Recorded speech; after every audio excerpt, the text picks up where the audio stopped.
My grandfather was a member of the Alpini, which is the Italian Alpine Special Forces. And my understanding is he left Italy when Mussolini took over because he did not want to be part of the fascist regime in Italy.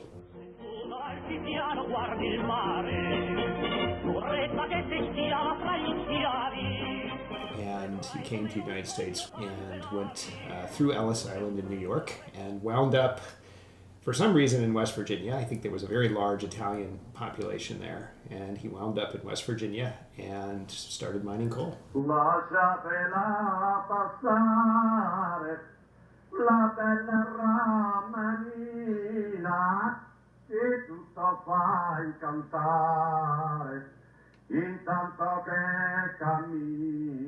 My grandfather was literate. He could read and speak a little bit of English. My grandmother could not read and spoke. She said she spoke no English, but I think she spoke enough that she could understand everything we were saying. It just worked better for her to pretend that she didn't speak English. So she spoke almost all Italian.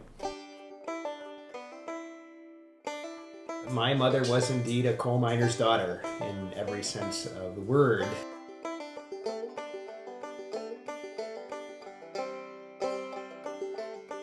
My grandfather mined coal for, I would say, 30 years, a long time. And everybody he knew mined coal, and I had some of my older uncles, family members, all mined coal.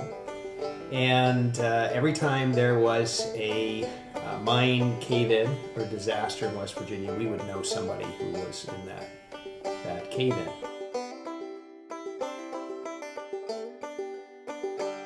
And my grandfather actually died about a year after my mother died of coal workers' pneumoconiosis, which is black lung, a disease that killed a lot of coal miners back in there. So, my grandparents, who I did not know very well, my father's parents, worked in a soap factory. And my father, when he was young, when he was 13 or 14, sold newspapers. And the family story was that my father, as a 14-year-old, ran numbers for the Capone mob. But he was the first person in his family to go to college. And at that point, I think it was around $20 a credit per semester. And he got all that money from selling newspapers. And then decided to go through the ROTC program and become an officer in the Army. And so he went to World War II to fight in China, Burma, and India, the CBI theater. And at a very young age, at around 30, 26 to 30, he became a lieutenant colonel during the war and commanded an all-black transportation regiment. There weren't a lot of black officers. My father was dark, and so they put him in charge of this black regiment. My father also fought in Korea and was in combat in Vietnam at the same time my older brother was in combat in Vietnam.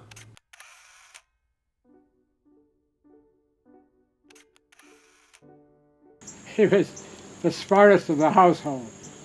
He was salutatorian of his high school. He graduated with honors at the University of Georgetown. Everything he touched, educational-wise, was 100%.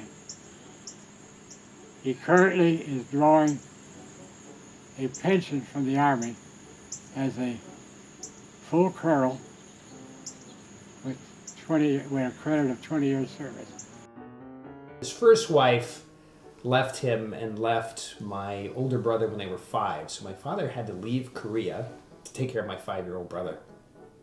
And 10 to 12 years later, my dad is stationed at the Pentagon, and my mother happens to be a secretary. About 8 months later, I came along. And a year after that, my sister, Philomena, good Italian name. And then, 7 years after that, my little brother came along. My father had my little brother when he was 51 years old. Talk about brave. That's brave. And then, unfortunately, again, my father has terrible luck in that my mother dies at age 41. She goes upstairs one morning and has a cerebral aneurysm and drops dead. I am, I guess, 11. My sister's 10. My brother's 4. My father is once again left on his own to raise young children.